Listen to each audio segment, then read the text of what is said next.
आज की जीवन शैली का एक अहम विषय तनाव है, जिस तनाव के प्रबंधन के लिए बहुत सारे कार्य किए जाते हैं, बहुत सारी किताबें भी पढ़ी जाती हैं कि तनाव का प्रबंधन कैसे किया जाए। अब तनाव आता कहाँ से है और तनाव होता क्यों है? कई लोग तनाव को मानते हैं कि तनाव आपके विकास का कारण है, क्योंकि बिना तनाव के आप कोई कार्य कर नहीं पाते, और कई बार तनाव आपको कार्य करने भी नहीं देता, यानी आप तनाव के मैकेनिज़्म को समझ नहीं पाते। तो फिर ऐसे में तनाव के मैकेनिज़्म को समझने के लिए हमें अपने शरीर पर थोड़ा सा ध्यान देना होगा, क्योंकि शरीर में हमारे प्रिमिटिव नर्वस सिस्टम जो है वो काम करता है जब हम तनाव में होते हैं। उसका काम ये है कि वो शरीर की सुरक्षा करता है। तो शरीर को सुरक्षित करने के लिए वो इस तरह के हार्मोन रिलीज़ करता है, जिस हार्मोन को हम लोग फाइट, फ्लाइट और हाइड, यानी लड़ो, भागो या छुप जाओ, इस रूप में देखते हैं। इसको कुछ लोग ये कहते भी हैं कि हाइट, फ्लाइट, हाइड और फाइट, ये दो चीज़ आपके जीवन में होता है जब आप सुरक्षा के भाव में आते हैं। तो इसमें लोग अपनी प्रकृति के अनुसार, जो लड़ाकू प्रकृति के लोग हैं, लड़ने वाले लोग हैं, बहुत कर्मशील हैं, बहुत ऊर्जावान हैं, वो लड़ने लगते हैं।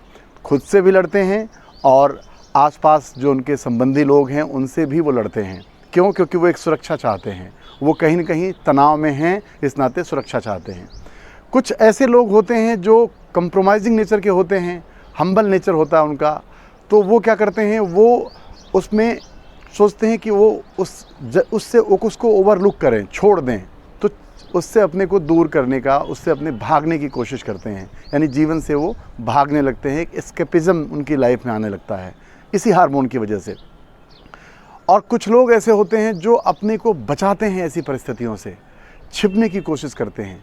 एक्चुअल में ये एक जंगली मस्तिष्क के जो प्रिमिटिव नर्वस सिस्टम है, ये जंगली तरीके से काम करता है। इसमें आपकी बुद्धि का कोई बहुत बड़ा उपयोग नहीं है। जैसे लड़ने वाले लोग लड़ते ही हैं।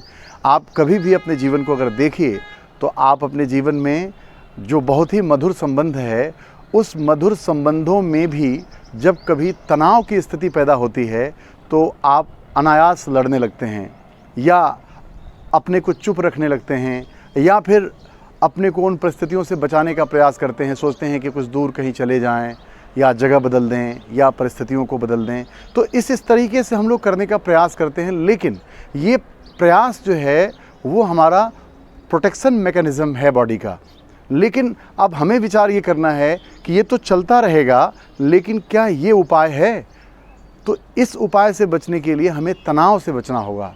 और तनाव एक ऐसा कह सकते हैं आपके जीवन को बिगाड़ने वाला एक चिंतन है कि अगर उस चिंतन के साथ आप बने रहे तो पूरा संबंध आपका ख़राब हो सकता है।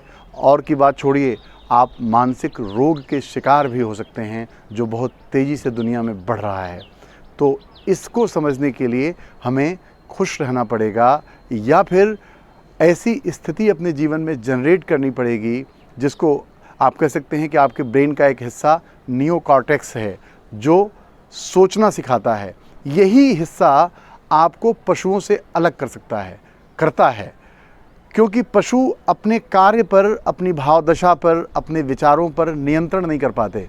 लेकिन मनुष्य के पास भगवान का दिया हुआ यह वरदान है कि नियोकॉर्टेक्स में जो आप विचार करते हैं, और विचार करके आप अपने उस भाव दशा को, जिस भाव दशा में तनाव हो रहा है, या उन विचारों को, जिन विचारों की वजह से तनाव का भाव बन रहा है, और फिर आपका जो व्यवहार है लड़ने का, भागने का या छिपने का, इस व्यवहार के जो परिवर्तन की बात की जा रही है, वो तभी हो सकता है जब आप अपने नियोकॉर्टेक्स से इस तरह की ऊर्जा, खासकर एक जो जिसे कहेंगे हम सेल्फ के प्रति अवेयर होना, स्वयं के प्रति अवेयर होना, जिसको एक मतलब आपके व्यक्तित्व का एक हिस्सा वननेस भी है, जहाँ पर आपको इस बात का बोध होता है कि आपके करने से कुछ नहीं होता।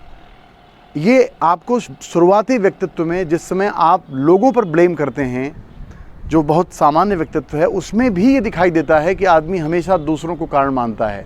लेकिन जब आपका व्यक्तित्व विकसित हो जाता है पूरी तरीके से, ध्यान करके या सेल्फ अवेयर हो करके या माइंडफुल हो करके जब आप अपने आप को विकसित कर लेते हैं, तो आप ये पाते हैं कि आपके जीवन में हर चीज़ आपके अनुसार नहीं होता।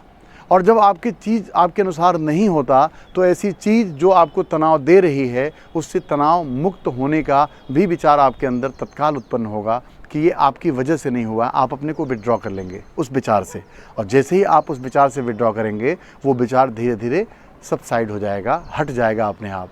क्योंकि कोई भी विचार बिना आपके योग के खड़ा नहीं होता। आप ही उन विचारों में डूबते चले जाते हैं और आपको लगता है कि ये विचार हमें छोड़ ही नहीं रहा है। सच ये नहीं है। सच ये है कि आप उस भाव दशा से बाहर आ ही नहीं पा रहे हैं। आपके शरीर को एक आदत सी हो गई है भय में रहने की, और भय में जब आप रहेंगे तो प्रोटेक्शन मैकेनिज़्म काम करेगा, और प्रोटेक्शन मैकेनिज़्म क्या करेगा, तो प्रिमिटिव नर्वस सिस्टम सक्रिय होगा, जो फ्लाइट, फाइट और हाइड नामक जो हार्मोन हैं वो हार्मोन रिलीज़ करेगा, और फिर आप उस भाव दशा के ही प्रभाव में पूरे समय काम करते रहेंगे। तो तनाव से मुक्त होने के लिए आप अपने ब्रेन को समझें। थोड़ा सा स्पिरिचुअल टेक्निक्स, जिसमें जो ब्रीदिंग एक्सरसाइज है या एक चंद्रभेदी प्राणायाम है, जिसके द्वारा आप अपने आप को नियंत्रित कर सकते हैं। चंद्रभेदी प्राणायाम में हम दाहिनी नाक से सांस लेते हैं और बाईं से छोड़ देते हैं। लगातार अगर ये प्रक्रिया करते हैं तो आपका जो मन है वो शांत होने लगता है, और फिर आप जब मन शांत होता है तो आप तनाव से मुक्त होने लगते हैं। ये सब मस्तिष्क के कार्य करने की एक विधि है। जो गलत है ऐसा नहीं कह सकते, एक प्रकृति के द्वारा बनाया गया विधान है, लेकिन हम उसे नहीं समझ पा रहे हैं, इसलिए उसे गलत मानकर उसके शिकार होते जा रहे हैं। तो इस पर हमें ध्यान देना होगा।